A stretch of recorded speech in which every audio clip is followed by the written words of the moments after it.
Bienvenue dans Les Remarquables, le podcast d'expertise de la commande publique Made in UGAP, la première centrale d'achat public en France dédiée à vous informer sur les thématiques d'actualité du secteur public.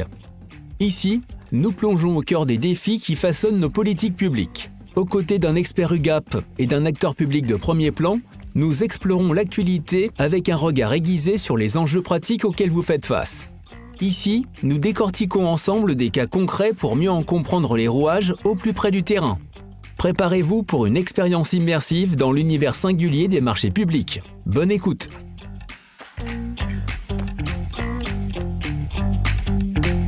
Je suis Ludovic Olive, chef de produit enseignement numérique et je m'occupe du déploiement des marchés enseignement numérique pour l'éducation pour l'UGAP. Christelle Prince, adjointe au chef du bureau de l'accompagnement des usages et de l'expérience utilisateur à la direction du numérique pour l'éducation. Ce qui signifie qu'on suit, qu'on accompagne tout ce qui se passe dans les classes auprès des élèves et des enseignants concernant l'usage du numérique éducatif. Quel est le contexte de la mise en place de ce dispositif TNE ? Quel était le besoin du ministère ? Tout est né, si je puis dire, au moment de la crise sanitaire. Il y a eu ce confinement qu'on a tous vécu, avec ce constat d'une certaine fracture numérique et d'une nécessité absolue, et notamment dans le premier degré, c'est-à-dire de la maternelle jusqu'au CM2, jusqu'à l'entrée au collège, la nécessité de pouvoir travailler davantage et outiller davantage les familles et les élèves pour avoir des usages du numérique pertinents.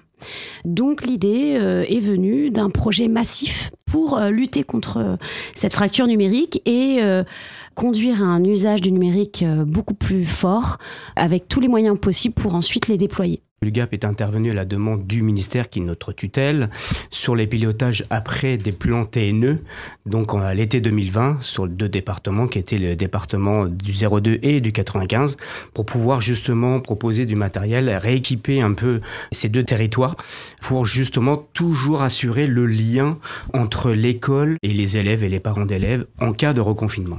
Et de façon très concrète, en quoi consiste ce dispositif ? Nous sommes partis sur 4 piliers. Un volet formation des enseignants, un volet équipement avec les collectivités, un volet ressources pour assurer un développement d'usage jusqu'au collège et au lycée, et puis un volet parentalité. On parle d'équipements qui permettent d'accéder à des ressources numériques. Les tablettes, les PC portables, les robots éducatifs, les casques VR, les écrans interactifs, une partie de prestations de formation qu'on inclut dans nos marchés et aussi des contenus pédagogiques que nous mettons à disposition à travers les marchés pour que les collectivités puissent les approprier le plus rapidement possible. Et combien de départements concernés ?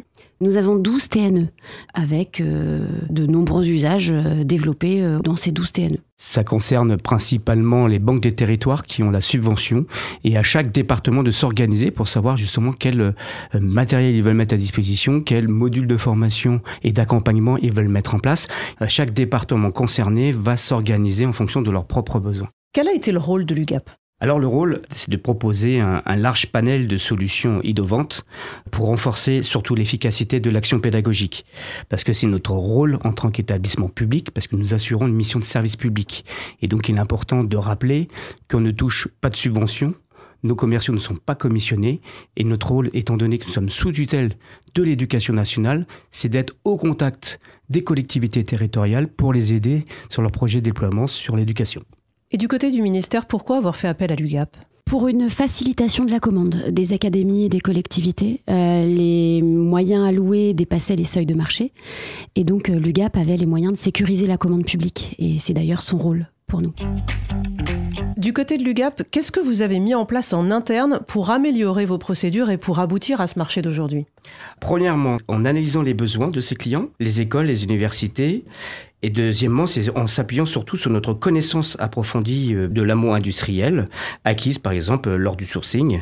Le tout, bien sûr, en suivant les recommandations de nos tutelles, la direction numérique éducative, qui sont par exemple le matériel pour les écoles. Nous, on va plus loin, on va jusqu'à l'université, qu'on doit retrouver dans nos offres. Christelle Prince pour le ministère, comment s'est déroulée la collaboration avec l'UGAP ? Tout d'abord très bien. Ce n'est pas la première fois que nous collaborons et que nous travaillons avec eux. Les relations humaines se passent très bien. Nous sommes en collaboration constante, en communication constante, avec des points réguliers. Et puis l'UGAP est assez disponible et à l'écoute. L'éducation à l'UGAP, c'est plus de 56 ans d'histoire.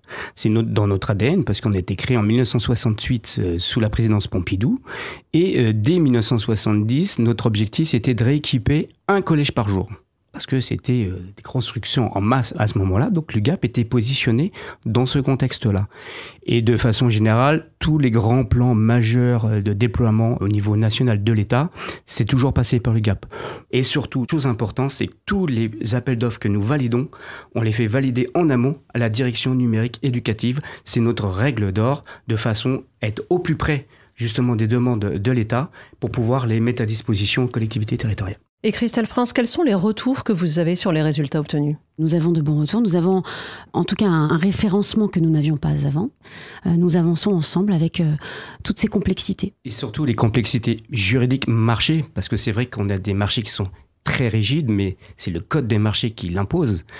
Mais parce que nous essayons d'être au plus près des demandes. Et c'est vrai que des fois, on peut avoir des trous dans la raquette où il faut attendre qu'un marché se passe pour pouvoir améliorer une nouvelle procédure. Et c'est pour ça que le terrain, c'est très important pour nous, pour pouvoir systématiquement améliorer nos offres. Et c'est ce qu'on fait depuis 50 ans.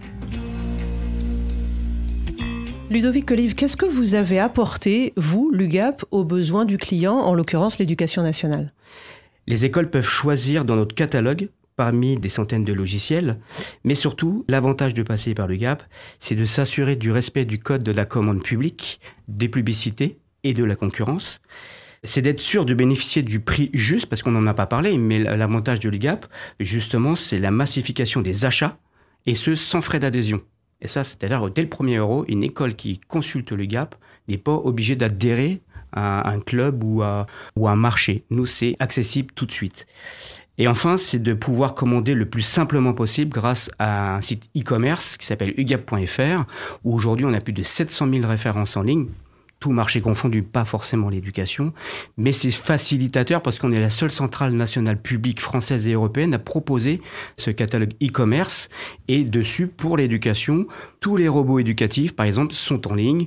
Vous avez des vidéoprojecteurs, des écrans interactifs, des tablettes, des PC.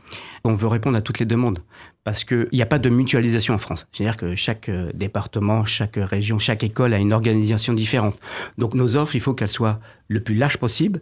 Mais aujourd'hui, on est capable de répondre globalement à toutes les demandes. On a toutes les tablettes sur tous les systèmes d'exploitation. Aujourd'hui, que ce soit iOS, que ce soit Android, que ce soit Windows.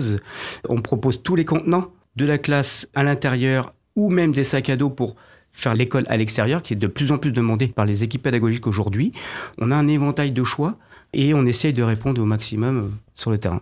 Christelle Prince, au ministère de l'Éducation nationale, vous allez retravailler avec l'UGAP. Il y a d'autres projets qui sont en gestation ? Il y a des projets en cours pour lesquels l'UGAP pourrait être associé. Et puis, nous avons notamment le déploiement d'un grand projet de kit robotique CM1, CM2. Nous allons avoir une expérimentation l'année prochaine, à la rentrée scolaire 2024. Plusieurs circonscriptions volontaires vont pouvoir recevoir un kit robotique afin que les formateurs puissent former justement les enseignants à la programmation en CM1 et CM2 et déployer des usages du numérique pertinents dans le domaine de la programmation. C'est un horizon très ouvert et puis j'espère radieux parce qu'il est indispensable qu'on équipe les écoles de plus en plus sur ces kits robots parce qu'aujourd'hui c'est dans les programmes scolaires. Et puis surtout, il ne faut pas oublier que dans les 20-30 ans, il y a à peu près 50 métiers ou 60 métiers de la digitalisation qui vont sortir. Et donc, il faut déjà accompagner les élèves justement à cette logique pour répondre à ces besoins métiers qui vont se développer. Et la France se doit d'avoir cette acculturation de la codification, de la programmation et de façon générale du numérique. Vous l'avez compris, rester à la pointe de l'actualité dans les territoires est essentiel dans le secteur public. Faire le choix de l'UGAP, c'est faire le choix de l'expertise et de l'achat juste. Merci d'avoir écouté cet épisode des Remarquables. Rendez-vous dans 2 mois pour le prochain épisode. D'ici là, retrouvez l'actualité de l'UGAP sur ugap.fr, rubrique magazine et sur Facebook, X, YouTube et LinkedIn. À très vite.